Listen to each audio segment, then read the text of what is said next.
welcome to the Ultimate Self-Defense Championship Season 3 Contender Introduction Series. Before the show goes live on November 2nd, every Sunday I will be introducing one of the 8 contenders who competed for the Ultimate Self-Defense Champion title. Not only will you get to know more about them, but I'll also be asking them your questions. So make sure to check out Martial Arts Journey YouTube channel's community section, where you can pose your questions to the next contender. And now, without further ado, let's get to know one of the USDC Season 3 contenders.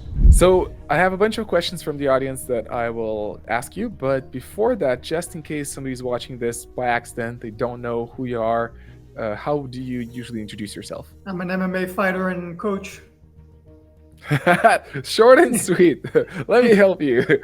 So I think some of the fascinating parts of your stories that, well, obviously a big one is that you were part of UFC, which is super hard to get, so that's already super impressive, but you've been doing professional MMA fighting for years, and I love the story, the part of the story where you moved to Vegas just for training and like committing to become a professional fighter. Can you tell a little bit about that? Yeah, when I was 22 years old, even before that, when I was 18 years old, I got my black belt in karate in Okinawa. And I started teaching, which was my longtime dream. But at night, I would watch on UFC at 5 a.m. in Israel. And first, it was just something cool to watch. But slowly, the passion started to build up. And I decided this is what I want to do. So I closed my gyms when I was 21, 22, and flew to the US to become a UFC fighter. I had just karate background, no ground, no jiu-jitsu, no wrestling, no connection, no money, but we made it happen. That's very cool. And yeah, I forgot to say that you have a long history in karate black belt, and obviously that comes into your MMA. And actually, there's a number of questions, especially at the later end, that will come to that. So we'll definitely still speak about it. But I'll start bringing up those questions, starting with the first one. There's also a lot of questions because you won the second season. So a lot of people are curious how those two, the third and second season, relate for you. And the first question is, how were the challenges different from season 2?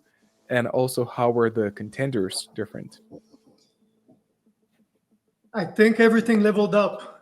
The competitors leveled up, even though the guys on season 2 were great martial artists, great people. I think as far as skill and toughness, I think the competitors were tougher on this season. And I think the challenges were completely different, higher level of production, higher level of complexity, of thinking, of fighting. So it was really challenging. That's cool. Challenges are good, so I'm glad to hear it. And how did you change your approach from season 2 to season 3? I tried to go, season 2 was like, started nice, then no more Mr. Nice Guy. Season 3, I wanted to just start at no more Mr. Nice Guy. But that's the thing, that without giving too much, sometimes you get stuck in like a mindset that actually could hurt you. So I was saying, when you're a hammer, you think everything is a nail. And again, the challenges here were much more complex. So I'd say that at some point I learned that I need to like deviate and again change my game, or if you do the same thing in every mission, it's not gonna work. Some missions you definitely need to be the hammer, but there's other missions that you need to adapt. Was season 3 more physically draining than 2? Before we continue, I have some cool news. The Atomic Bear returns as a sponsor for Season 3, and now you can win their Stealth Pen Pro absolutely free. When you hear improvised weapon, you probably don't think a pen. But the Stealth Pen Pro is not an ordinary ink pen. Yes, it writes really well with a sharp and responsive ballpoint tip, but its real advantage is the rock-solid grip for unparalleled retention and stopping power. The Stealth Pen Pro also hides a glass breaker for car safety and reveals DNA-catching teeth for that extra blast of impact. Last season, Jesse Encom and Natan Levy ended free knife attacks with this very pen. So if you want one, don't wait. Enter now at theatomicbear.com/USDC. We'll run a new giveaway every week, and every entry also scores you a shot at the luxurious Guardian Titanium Pen Grand Prize. Now back to the Q&A. Was season 3 more physically draining than 2? I think it was more physically draining. I was trying to think and remember like the days and how everything happened. And compared to season 2, I can say it's much more of like one big, like the memory is not as precise because there was so much going on. So challenges sometimes were definitely physically hard, but also just because of the level of production. So the waiting around, the messing with us, different elements that again made it more physically hard, but also mentally harder. And that fact that you always want to be in focus in the mission, around the mission being challenge. So yeah, definitely harder season. And did you, we may not necessarily need to give out too much, but a lot of, it's like one of the most liked questions. Did you mess with others like you did with Jordan, or did you have any plans to mess with anyone? I did try to play a little bit of mind games. Did it work? Did it not work? I think we'll leave it to the viewers to watch. Got it. But so you had some intentions to do a little bit of mind games. That's cool. And is there any specific knowledge or experience you gained from the second season specifically that helped you in the third one? Yeah, definitely. It's like fight experience. The more you do it, the more you become a pro. So I think the experience of the second season definitely helped me, know what I'm getting myself into.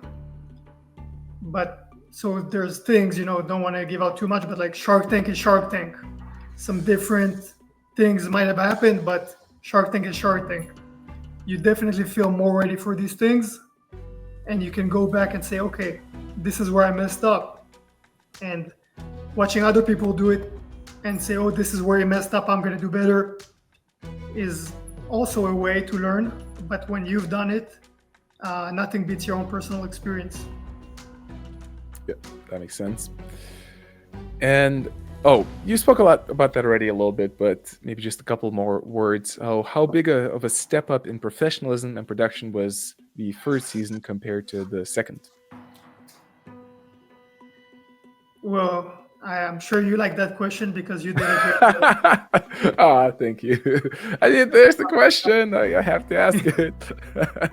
People are curious. And of course, thanks to Anton on set, the level was just above and beyond. Yeah, there you go. It was incredible. It was incredible. And going from like a abandoned warehouse in Australia to everything we've been through this year, huge step up. And I know it's only going to keep getting better every season and just going to keep growing. Awesome. Thank you.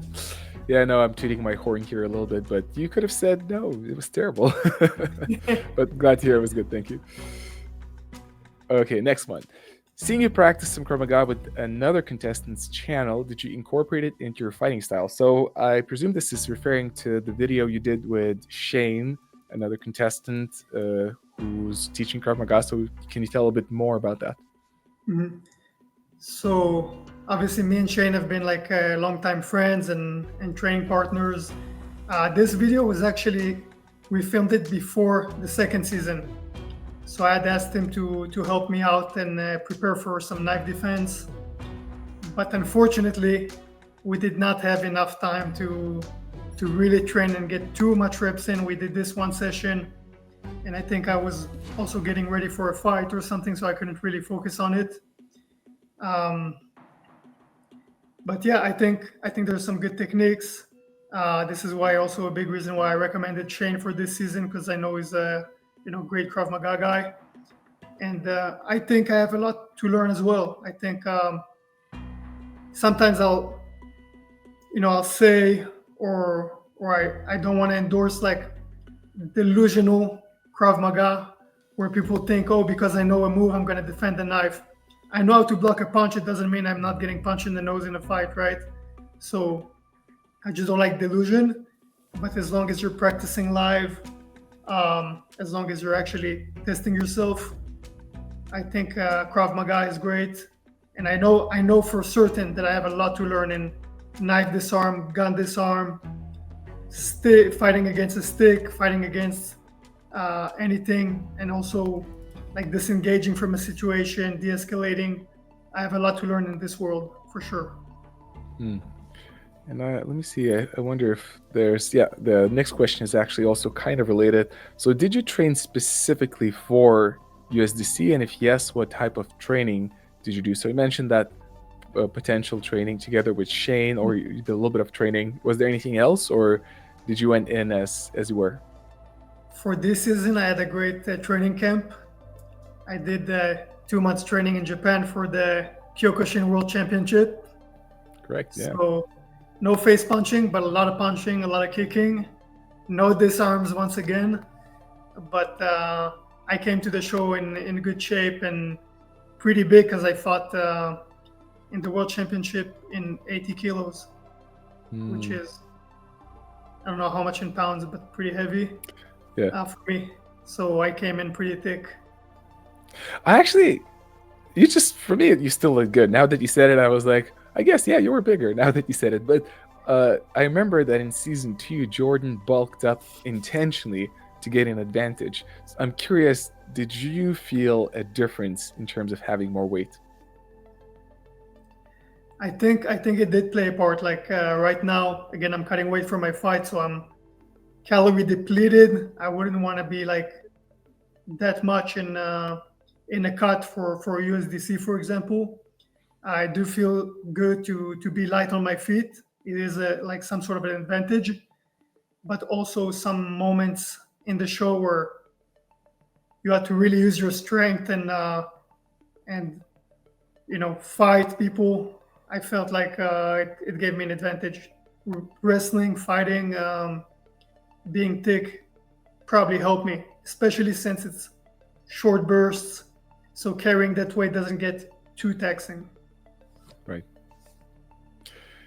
And did you become more confident in terms of the streets after winning last season? Did it make a difference in your mentality? Don't ever be confident on the streets. It's good. A fight is, you're going to start a fight, you never know how it's going to end. It could be someone killed, someone hurt, you being in jail. There's nothing to be confident about. It's good to have like confidence that you're not a victim. This is also something that's probably going to make you less likely to even be attacked, not looking like a victim, not walking like a victim. But I would never be confident in something where I don't know if the guy in front of me could have a gun, could have a knife, could have 2 friends behind my back. I would never feel too comfortable. And were you going to go John Wick this season? I tried. I did my best. I think we had some good moments. Yeah, there's the trailers out, and even in this beginning of this video, I keep adding the spinning kick you did in the nightclub, which is awesome. I hope you saw it already. So yeah, you definitely brought in some great moments in season 2. The moment where the attacker jumps off the cage and you do the spinning kick at the same time. That was like the main shot I kept using everywhere. And this year, you delivered the main shot again, and this was the spinning kick in the nightclub. So you did go John Wick, definitely, at least in some moments. That was awesome. Yes. And a bit of a longer question and about your karate background. So as an MMA champion fighter, what changes did you have to make in your karate in order to make it effective in MMA? What aspects of traditional karate training could be changed in order to make it more down to earth and effective in self-defense? So these are 2 parts. Let's start with the first one. So what changes did you make to make your karate effective? My original karate style is called the Uechi-ryu, and this is what I trained in Okinawa and in Israel. It has a lot of good things. I think the toughness it develops, going sparring, full contact, no gear, definitely develops like your toughness. And however, I did need to forget a lot in order to have success in MMA. Whether it is, keeping the hands up, not freezing after you land a punch because you think this would have killed the guy, and just a bunch of different stuff. But I think what I learned in 10 years of karate, I can probably teach to a fighter in 2-3 years,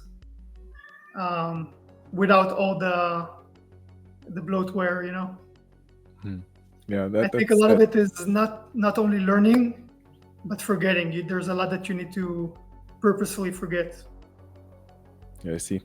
And then the second half, what aspects of traditional karate training could be changed in order to make it more down to earth and effective in self-defense? What could be changed? Again, so a lot could be changed. I think just in the guard, the stance is a lot of times too wide, too sideways. There's good principles, but I think it's taken to the extreme. A lot of it through kata, which you need to sit very low in your horse stance. You need to rotate 200%, but sometimes in a fight, you don't really have time to do all this. Again, it's good because it makes you work hard, sweat, works your muscles. After you've done 1 hour of kata training of forms, your legs are dead, your upper body's dead, which is good as a workout. But to make it more effective for fights, I would say everything needs to be like done halfway at least. So you can stand sideways to throw a side kick, but what about if you stand half sideways, half frontal, and that's where you fight always. That way you can turn for your punch and you can turn for your kick. Different stuff like that. But I think the footwork, the kicking is definitely prominent in my game. And I think, sorry, my cat attacked That's the a pigeon. destroyer. That's fine. But and I think the mental part of it is a big part of what made me the fighter I am. I don't know, a lot of people ask me, would you have preferred to start in jiu-jitsu? Would you have preferred to start in wrestling? Maybe, but this is like my journey, and I think maybe I wouldn't have made it. I'll give you a quick story. It's not done in every dojo, but when I was a kid and 16 years old, I was training for a little while. Just an example of one training session we had. Our coach would put a blindfold on our eyes and tell us to sprint across the room blindfolded until you hit the wall. And at first you run and you're scared and he hits you with the stick. And only when you fully commit and sprint blindfolded, without you knowing, they have people with pads by the wall and you hit the pads instead of crashing into the wall. Yeah, but only when you let go and go full crazy and just sprint, then you kind of learn to release the fear. So this is like something that I would have never done in any jiu-jitsu school. Probably not safe, probably not politically correct, probably doesn't go through insurance, but this is a part of the training that made me myself. That's very cool. And there's another karate question. Do you consider your striking style to resonate strongly with karate, or do you just not use it so much anymore in your base? It is my base, but again, I was lucky enough to meet some coaches that helped me add on to it and refine it. For example, my main coach, Jimmy Giff, he's a boxing coach, but through his footwork, through his hand fighting and placement, he taught me how to land the kicks better instead of just spamming the kicks. When I first got to Vegas and everybody just blocking them, even though they were good kicks, but when all you do is spin, people just know what you're gonna do. So placement, setting it up, feinting before you go. All this stuff really made my kicks shine, and that's through boxing. And then, of course, I did some jiu-jitsu, wrestling. You mix in the takedowns. I did some taekwondo to help me spin even better. And, you know, a lot of it added to my game. But at the end of the day, the base is definitely karate. Good. And another personal question. Why did you start martial arts altogether? I started at 15 years old. I always loved martial arts. I always watched, you know, Van Damme movies, kickboxer. I would watch Rocky when I was a kid and wanted to be a boxer. Then kickboxer, I wanted to be a kickboxer. And then I discovered Pride and UFC and wanted to be an MMA fighter. But I just didn't have the discipline to actually stick to training. And at the time, everything you could do was like judo and karate. You didn't have MMA schools when I was a kid. But by the time I was 15, I had trained a little bit, but never stuck to anything. And I just want to actually get started, even though it's hard. But I wanted to like change as a person. I didn't want to be like, you know, I wanted to have self-confidence. I wanted to be strong. I wanted to actually know how to fight and not just think I know how to fight or watch fighting movies. And I'll tell you another quick story.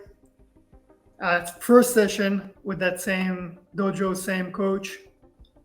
You know, I got there. He told me, and at the time, again, I would quit every martial arts I started because it either got too hard or too boring. And, you know, we do the first session, 50 push-ups on the fingers. I'm like, I think I can do this. You're going to do it. I end up doing it. Now 50 on the knuckles. Sir, I don't think I can do this. You're going to do it. Do it. I do it. Then another 100. Then a grueling training session. And by the end of the session, we were doing a butterfly sit. You know what I mean, right? Not necessarily. Can you explain?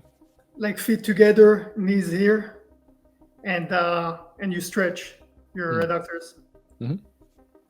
So the coach gets on one leg. I'm not flexible. The other leg goes all the way up, puts the leg on the other one, and pushes all the way down. And I start screaming like crazy. And I tell him, please get off me, please. And he's like, I'll get off you when you count to 10. 1, 2, 3, 4, 5. No, you need to count to 10 calmly. Please, just get off me. I want to go home. I'm only going to get off you when you count to 10. 1, 2, 3. I make it. I count to 10. And he gets off me. And my legs just stay there my knees just stay on the ground. And it was the most excruciating pain I ever felt in my life. Oh, wow. But at this moment, I realized that like the pain was temporary. Right now, it doesn't hurt anymore. It's like numb, but it doesn't hurt anymore. And that the only way to get through this hell was to actually calm down. And there was no way but through it. Like I couldn't beg my way out of it.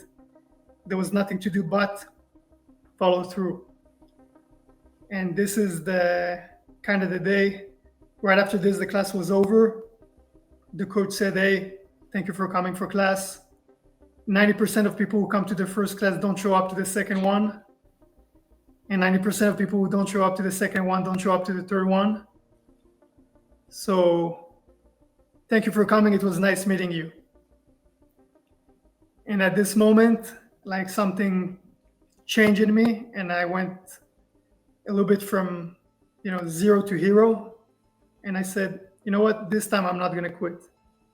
This time I'm going to stick it through.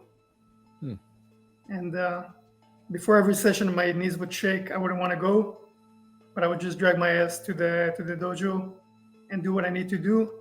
Go through it, go through the pain. And every time before the session, I would know that by the end of it, it will only be a memory, but I will, you know, have the fruits of the session.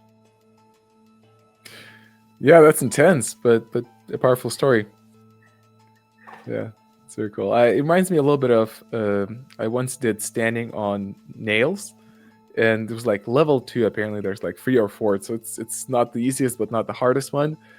But then a bunch of my friends told me that they did it as well, and I thought, they can do it. Of course, I'll be able to do it. And the guide is like prepping me for like 10 minutes, telling me like it's gonna be terrible pain and you won't be able to do anything about it. I'm like, yeah, it's gonna be fine. As soon as I stand on them, I'm like, holy fuck! I'm like, this is so painful. I didn't expect it. I'm like, how did the others make it? And yeah, there was a lot of battle I had to go through. Actually, after about 7 or 8 minutes, I went into a sort of euphoria where the pain just disappeared and I was just feeling good. But the first 7 or 8 minutes, that was hell. But then once I managed to do it, I step off. It's like you said, it's just like a memory. It's like, well, now it doesn't hurt anymore. So it was a good experience. I'm glad I did it. So a little bit reminds me a little bit of 7-8 minutes is a long time of suffering. Yeah, exactly. It's like way longer than regular 7-8 minutes. So yeah. They say time flies when you're not on a treadmill. Right, exactly. Same thing. Yeah. And I have just a couple more questions for myself before we finish up, which one of them is, so what can I'm asking the same question to everyone, what can the audience expect from season 3? Awesomeness. I think it's going to be great. I can tell you that I love watching like season 1, for example, even though I didn't watch it before I went on season 2. Now after that, like when we watched it at the house and I showed it to my wife, and I just love season 1. I love season 2. Obviously I'm on it, but I love watching the other guys compete. I love the atmosphere of the show. I love the fan base, which is super positive and incredible. Way better than the MMA fans. And I think season 3, again, is just going to level it up. More entertainment, more realism, more, I think people are going to be like scratching their heads after the episodes, like, who really did it well? Because last season we had some controversy, because at the end of the day, a lot of time it's up to like your opinion of like who did it better. I think this season as well, things are so complex that there is not like one answer for everything, right? People will have their own opinions. Maybe they're going to discuss it in the comments. Maybe they're going to argue. Keep it civil. But I think it's going to be like good for the mind, good for learning, for education, as well as entertaining. Yeah, that's a great way of describing it. And the final quick question, if people want to follow you, where do they go first and foremost? They can follow me at Natan Levy, NATAN_LEVY on Instagram, Twitter, TikTok, and Facebook. Facebook, I think it's like Natan Levy Official.